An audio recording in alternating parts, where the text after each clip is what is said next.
ये श्री राम का चरित्र रहा। हम तो वो लोग हैं जो दुश्मन के भाइयों को भी पनाह दिया करते हैं, और भारत तो वो लोग हैं कि बदले में भले करगिल युद्ध मिले, लेकिन जब शिखर वार्ता हो तो आगरे में पेठा खिलाया करते हैं दुश्मनों को। ध्यान रखना, बदले में हमें क्या मिलता है? हम बस ले जाते हैं, बदले में हमें युद्ध मिला करता है। ध्यान रखना, हमने जब जब दोस्ती का हाथ बढ़ाया, हमारे साथ विश्वासघात किए गए। मान्यवर, विचार करो, मैं आगरा में मेरा चतुर्मास था, अटल जी उस समय प्रधानमंत्री थे, सन 2001 में शिखर वार्ता हुई, मुशर्रफ आए, आगरा में वार्ता हुई, ताजमहल दिखाया, पेठा खिलाया।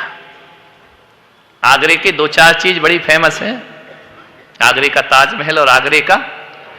हमने कहा अटल जी थोड़ा गड़बड़ कर दिया आपने। बोली क्या? मैंने कहा आगरे में 2 चीज और फेमस है, समझ गए क्या? आगरे का पागल खाना और आगरे का जूता। मैंने कहा ये और दिखा देते तो करगिल युद्ध हमारे सामने खड़ा नहीं होता। ध्यान रखना, पेठे खिलाए इनको, इनको हमने सहायता करी, इनके लिए हमने शिखर वार्ता विफल हो गई। कितनी वार्ताएं हो चुकी हैं, सफलता हाथ नहीं लगती है। मान्यवर, आपसे निवेदन है, हम किसी मजहब, किसी जाति के विरोध नहीं है। हमारी तकलीफ है कि हमारे देश की संस्कृति को नस्त नाबूद ना किया जाए। ध्यान रखना, परंपराओं को कोई देश अपनी रक्षा के लिए आवाज नहीं उठा सकता है। विचार करिए, कोई देश लुट रहा है, पिट रहा है, मंदिर टूट रहे हैं, अस्मिता लूटी जा रही है, सिर काटे जा रहे हैं। क्या हो रहा है इस देश में? हम अपनी आवाज उठाएं तो सांप्रदायिक हो जाते हैं। हिंदू लुटते रहे, पिटते रहे, टुकड़े होते रहे, वो धर्मनिरपेक्ष हो जाया करता है। अपनी आवाज नहीं उठा सकते हैं। मान्यवर, ये हिंदू सम्मेलन इसीलिए हो रहे हैं, यदि हिंदू सम्मेलन करना पड़ेंगे, हिंदुओं को जागृत करना पड़ेगा।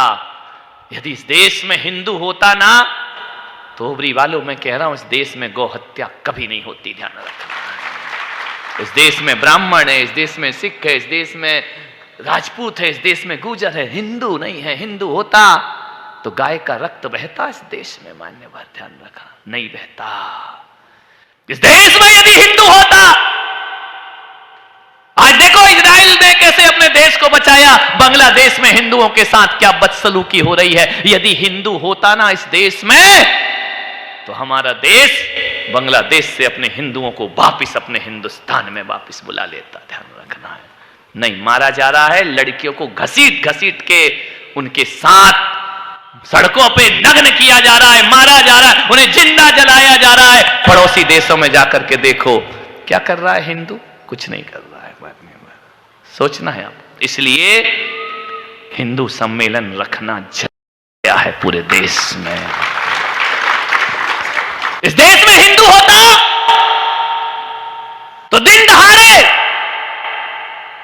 किसी कन्हैया के गले को काटा जा सकता था। नहीं, किसी की हिम्मत नहीं होती मेरे भाई। मान्यवर, आपसे निवेदन है, इस देश में हिंदू होता तो पालघर में हिंदू साधु को इस तरह से मारा जाता, तड़फा तड़फा करके। कहां है हिंदू? ध्यान रखिए, आपसे निवेदन है, बात बड़ी है, बात गहरी है। यदि इस देश में हिंदू होता तो किसी की हिम्मत थी कि भारत माता को डायन कह करके पुकारता, जवान खींच ली जाती।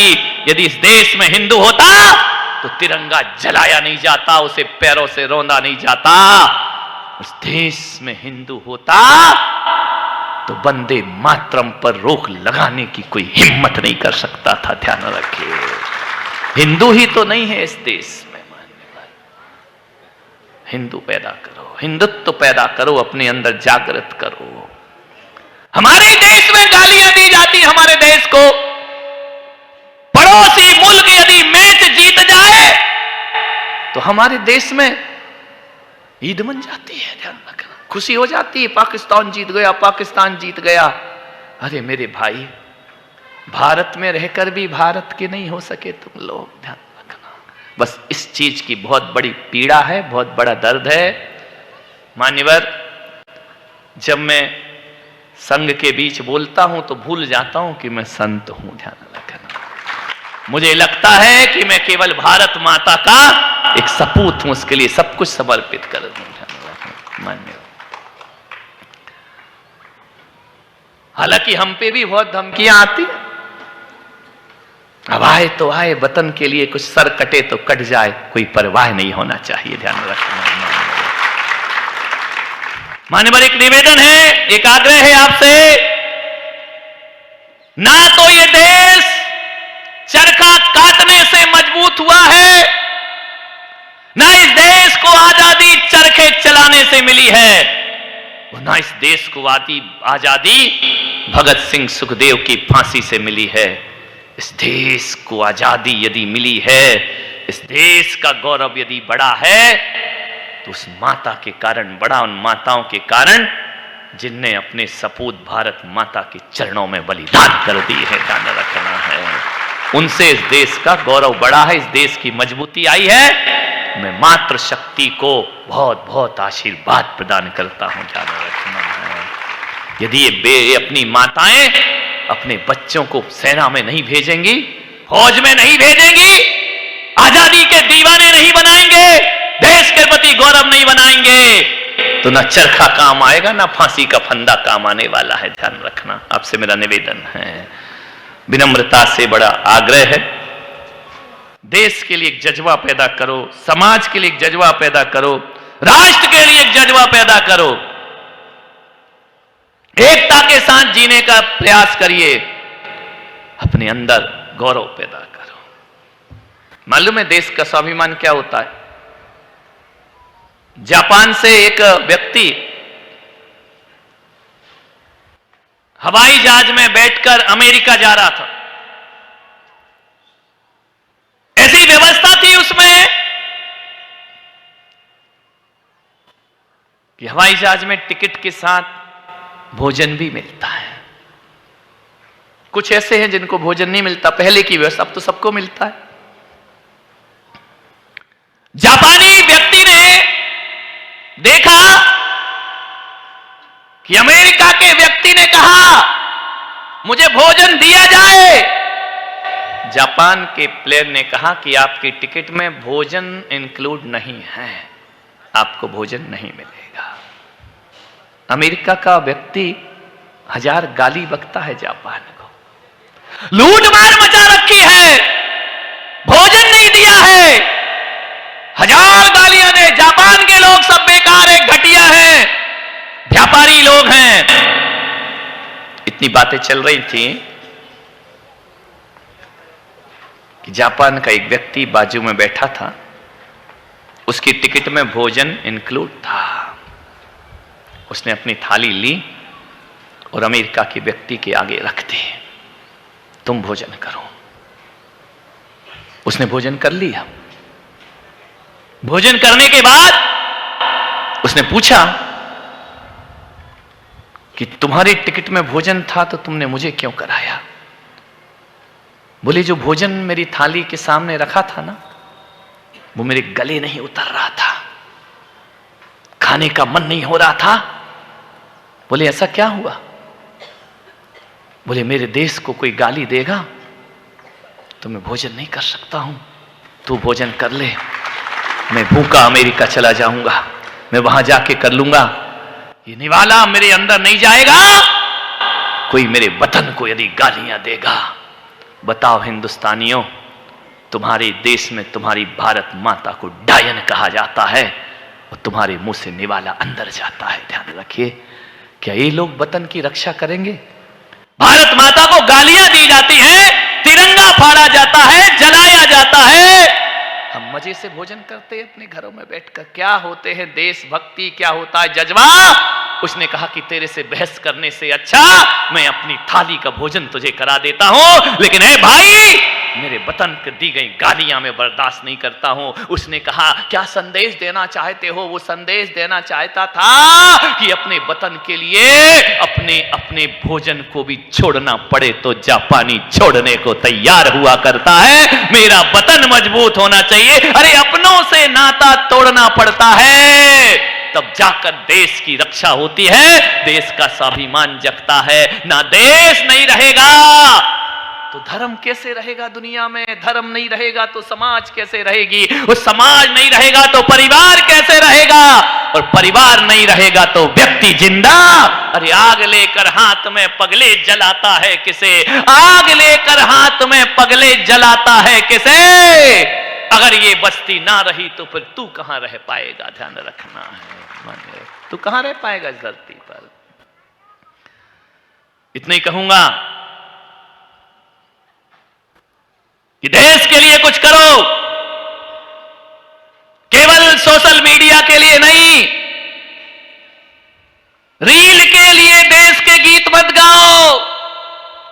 महाराणा प्रताप शिवाजी महाराज हमारे रक्त में, हमारी धड़कनों में धड़कना चाहिए। अकेले टैटू बनाने से कोई देशभक्त नहीं हो जाता मेरे भाई, ध्यान रखना है। महाराणा प्रताप का टैटू, शिवाजी का टैटू बना लिया, और तुम्हारे घर में कोई आया लड़ने को, दरवाजे बंद करके माताएं बहनें बच्चों को घसीट कर अंदर ले गई। हमें क्या करना? पड़ोसी का है। आग लेकर हाथ में पगले जलाता है किसे? और जब ये बस्ती ना रहेगी तू कहां रह जाएगा? ध्यान रखना मान्यवर। पड़ोसी के घर में आग लगी तो दरवाजे बंद करके मत बैठ जाना, हवा का झोंका आएगा, तुम्हारा घर भी बचने वाला नहीं है। ध्यान रखना है, आपसे निवेदन है, आग्रह है मेरा आपसे, लोहे पुरुष बनाओ, बच्चियों को लोहे पुरुष बनाओ। आज एक बच्ची हमारी स्कूल जाती है, मां परेशान होती, 10 बार फोन करती, बेटा तूने खाना खा लिया? बेटा तू कहां है? बेटा क्या कर रही है? मालूम है एक पत्नी अपने पति को दिन में 4 फोन लगाती है, खाना खाया कि नहीं, घर कब आओगे? ये मत सोचो कि वो पति के भोजन की चिंता कर रही है। माहौल ऐसा है, वो देखती है मेरा पति जिंदा है या नहीं है, ध्यान रखना है। वो बेटी से बार बार फोन करके पूछती है तो ये चाहती है मेरी बेटी सलामत है या नहीं है। दामिनी जैसी घटनाएं घटती हैं, बेटी घर से सुरक्षित जाती तो है, लौट कर आए इसकी कोई गारंटी नहीं हुआ करती है, ध्यान रखना। अब तो नौकरों पर भी विश्वास नहीं, घर के रिश्तों पर भी विश्वास नहीं है। बेटियों के क्या हाल हो रहे हैं, सड़कों पर खुलेआम बलात्कार किया जाता है, उसकी इज्जत को, आबरू को तार तार कर दिया जाता है। ये हमारे देश में हो रहा है। मान्यवर विचार करिए आप, कौन है रावण?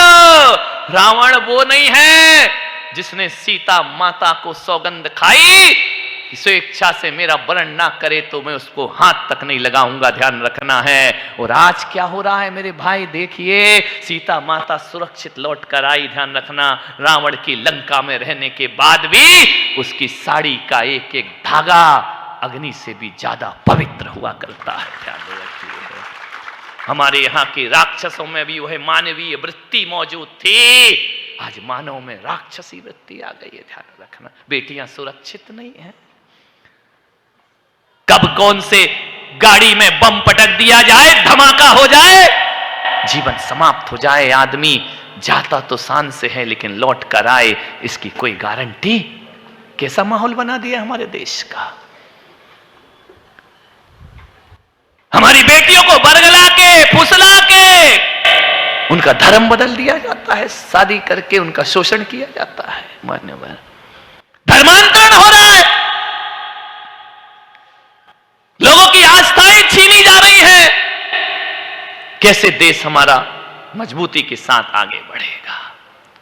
आपसे निवेदन है, क्रिकेट के बल्ले से देश नहीं जीते जाते मेरे भाई, जीवन का बलिदान करो तब देश मजबूत हुआ करता है।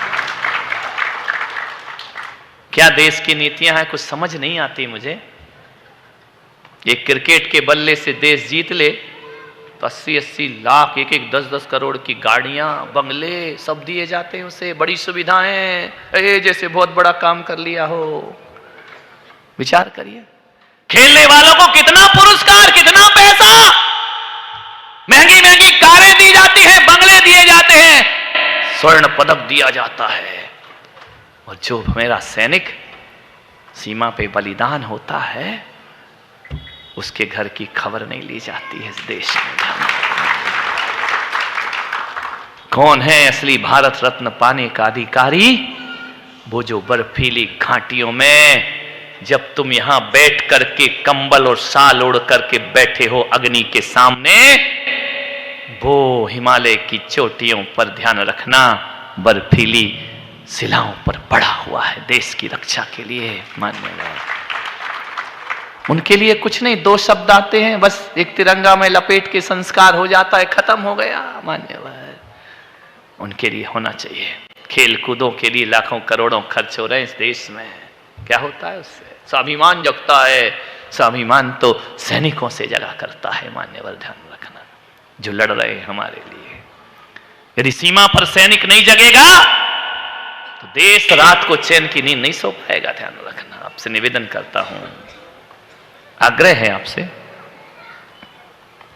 ईमानदारी से काम करो। देश को आगे बढ़ाना है, मजबूती लाना है। 11वीं शताब्दी के बाद इस देश के लिए कितने लोग बलिदान हुए? 2, 4, 6 का नाम है, 8, 10 का, ध्यान रखना, सबका नाम नहीं है। तो क्या 2, 4 लोगों ने देश को मजबूत कर दिया, देश को आजाद कर दिया? अरे उनके भी नाम हैं जिनके किताबों में भी नाम नहीं है। ना जाने कितनों ने अपने बलिदान किए इस देश के लिए, तब जाकर देश आज खड़ा है पूरे विश्व के सामने। मान्यवर, आपसे निवेदन है मेरा, छोटे से छोटा काम करो, देश मजबूत हो जाएगा। पब्लिसिटी का जमाना है, प्रचार का जमाना है, मोबाइल का जमाना है, सोशल मीडिया में आदमी इतना सा करता और इतना बड़ा दिखा दिया करता उसमें। अरे मेरे भाई, उंगली कटा के शहीदों में नाम लिखा रहे हो। वो उंगली भी सब्जी काटने में कटी है, ध्यान रखना, कोई देश के लिए नहीं कटी है। नाम काय में चाहिए तुमको, शहीदों में नाम आ जाए, हमारा ध्यान रखना है। उंगली काट के शहीद बनोगे नहीं मेरे भाई। एक ने पूछा कि महाराज इतना करो तो प्रचार नहीं होता, पब्लिसिटी, लोग मुझे जानते नहीं हैं। अरे मत जानने दो ना, क्या होता है जान के? लोग ताली बजा देंगे और होगा क्या उससे? उसके अलावा कुछ होने वाला नहीं है।